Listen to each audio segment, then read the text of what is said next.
Recently, while I was watching a discourse with Sadhguru, he mentioned that yoga should be implemented as one of the subjects across all the schools in Asia. This took the journalist by a big surprise. Sadhguru clarified that just like geography is to know about the dimensions of the world, physics is to know about the laws of science, and so on, yoga is to know about one's own inner self. But how do we do that? What is union in yoga? What is self-realization? And how does this happen? Namaste. This is Samrat Dasgupta, and today let's dive deep into the subject of yoga.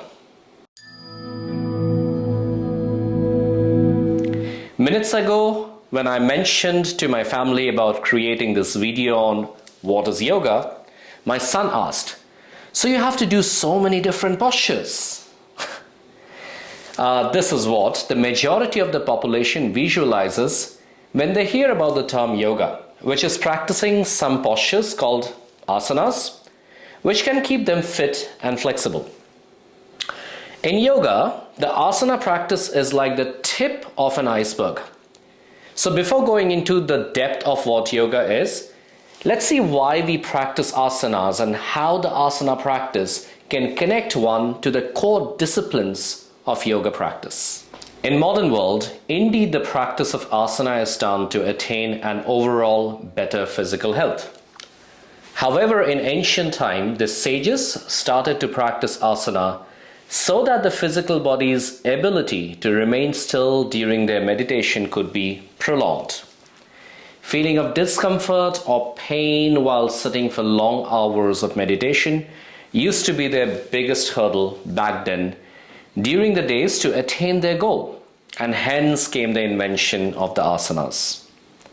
Well, in modern days, apart from the physiological benefits, asanas are also taken as first stage of yoga, which can help compose the mind from fluctuations. How? Because an asana has the ability to hold our concentration on the physical body due to the sensation which it creates while we practice them. As per the Yoga Sutras of Patanjali, the definition of asana goes as sthira sukham asanam, which means a posture or asana should be steady, peaceful, and comfortable.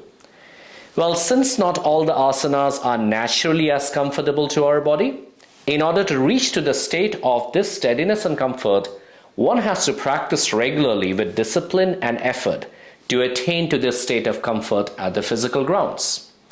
This effort seizes the mental fluctuations and bonds the mind with the body's sensations. According to the research done in the Laboratory of Neuroimaging in the University of Southern California, an average man has 48.6 thoughts per minute, which accounts to around 60 to 70,000 thoughts per day. During an asana practice, these thought patterns are withheld due to the stimulus the posture cultivates in the physical body and due to the effort one needs to put together during the holding of that particular asana, or in general a particular series of postures as we are in a practice or in a class. Let us understand the 5 states of human mind or its pattern of fluctuations to know at which level does the asana alters the mind or our mood.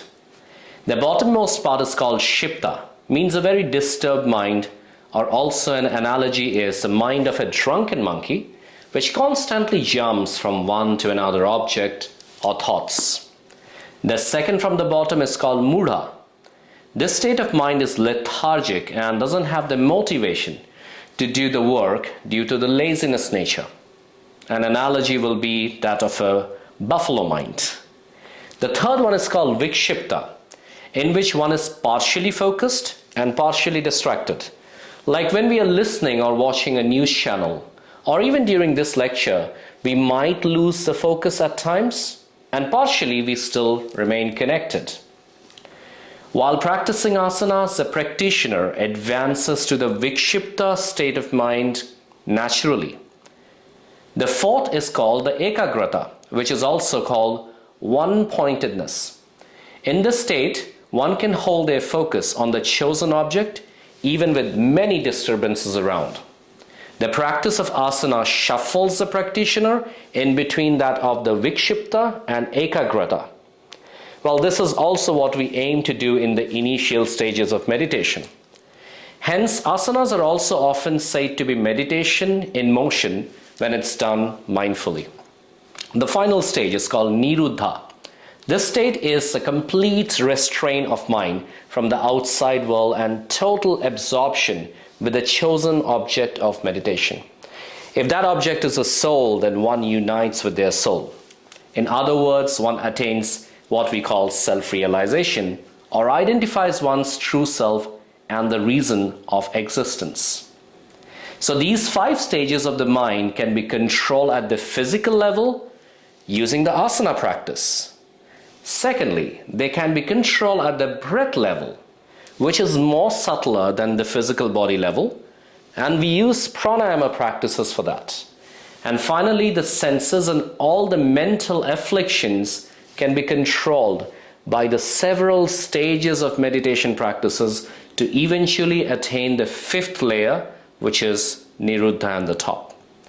Hence, even though through the asana practice we are trying to control the mind at the physical level, it acts as a doorway to reach to its next higher levels, which are the pranayama as well as the meditation.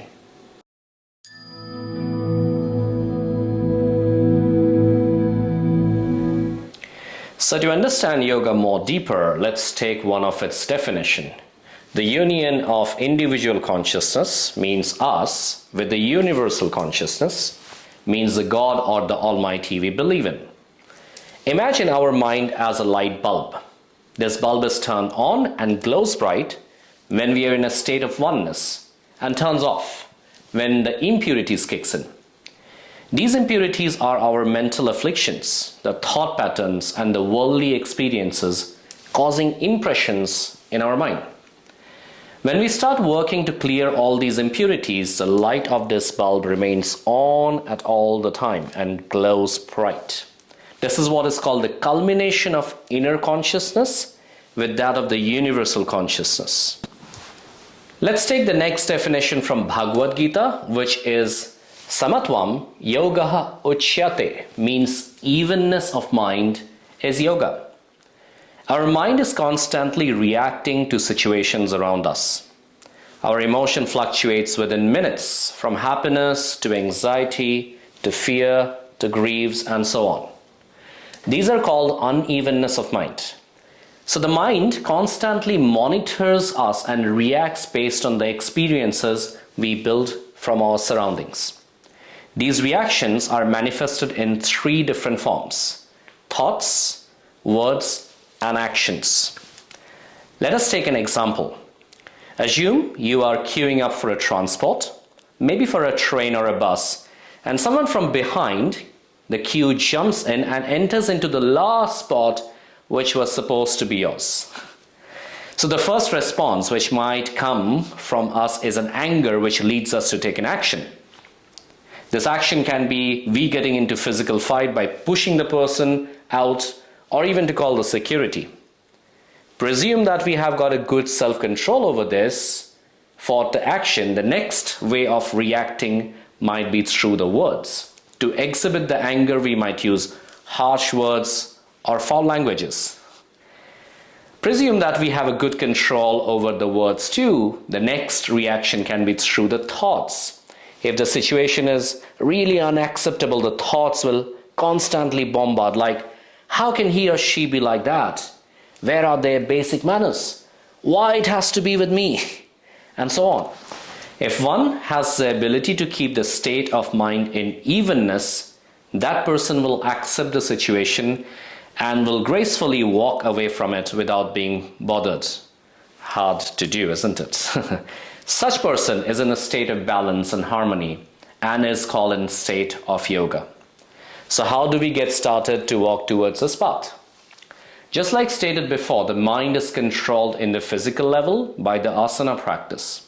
At the pranic or breath level, the mind is controlled by the pranayama practice. And at the highest level, the control of senses or afflictions are built by different stages of meditation. Let us look at this part in more detail. Every matter in this universe is made up of three qualities or gunas, which are called Rajas, Tamas, and Sattva. Rajas gives us energy to do our daily activities with strong intent. This is the energy which gets our job done. At the same time, when Rajas is very high, it causes restlessness, and often the reaction takes place through intense actions, words, or thoughts. The second guna is called the Tamas, which means inertia. Although Tamas is a quality of dullness and laziness, we are able to settle down or even have a good sleep at night due to Tamas. So a little bit of Tamas is good when we are in need of it, but definitely not when we want to get the important works done, as it is the energy of lethargy and dullness. The final guna is called Sattva, which stands for purity or illumination. High Sattva gives better mental equilibrium. One can choose actions, words, and thoughts wisely, and the reactions to the situations around us can be dealt with a proper wisdom. Although we want Sattva to be dominant, we also need Rajas to get important works done. However, in order to do that work more effectively, clarity of Sattva is extremely required, isn't it? Hence, through asana, pranayama, and meditation practices, one can balance all these three gunas. And this is how. A high Rajas can be brought under balance with a good amount of asana practice, since asana uses the physical energy and brings the Rajas in control.